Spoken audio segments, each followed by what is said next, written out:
It was born out of a group of women in the tech industry that were essentially kind of sick of harassment and bullying and discrimination. We came together after South by Southwest in 2023 and kind of wanted to do something more about creating change. And so after a couple of weeks of debate and discussion in a WhatsApp group where most good things come from, we got together and basically formulated the basis of Grapevine. It was really important to us to make sure that it was based on progress over perfection. So that's where kind of all the advice comes in. And you, of course, have put out your first report today. One of the figures is 72% of victims of discrimination or harassment have ultimately decided to leave their companies. How did you arrive at that figure? Yeah, for sure. So all the data was taken from the stories that have been submitted to the Grapevine over the past 12 months. So I think it's important to note that we recognise it's an incomplete data set in the sense that people are coming to us, you know, once they've had probably pretty horrible situations happen, maybe as a last resort or just to kind of be able to get it out a little bit. I think that a big CTA or call to action that we want at the moment is really about understanding the broader landscape. So we're also actually putting a call out for people to tell us the good experiences that they've had in their organisations. We know that they're out there, it's just that we don't really get those at the moment. So we've had just over 300 submissions, and that's where this data is pulled from.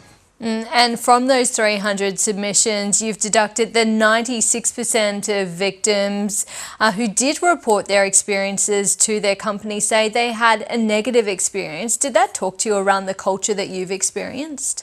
Yeah, look, it was a really disappointing statistic. I think I completely understand where it comes from. I think one of the problems within the tech and innovation sector in Australia, particularly because it's quite a young sector, is that it's a really small environment. So sometimes if you feel like you're not getting anywhere, it's probably easier to cut your losses and leave, which is really disappointing, particularly as a female, you know, or a woman in the kind of tech and startup ecosystem. We want to see more women feeling comfortable in staying.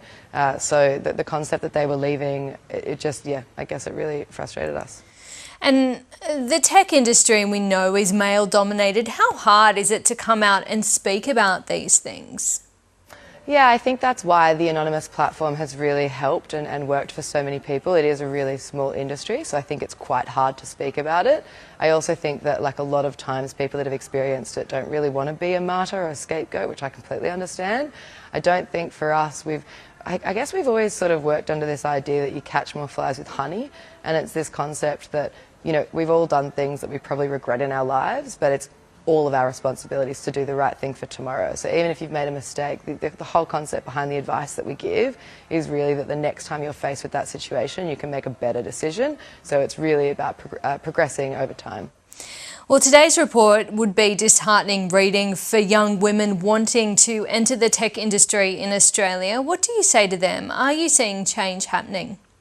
Yeah, look, we are seeing change happening, and I think there's a whole generation of the next generation of founders, myself included, and we want to create businesses that women and you know, people of colour and all minorities want to work for. So I don't think we should take what has always historically happened as what's going to happen in the future. I think it's actually such a cool industry, and we actually should be at the forefront of change, right? We're really the innovation sector. Paloma Newton, great to talk to you. Thank you.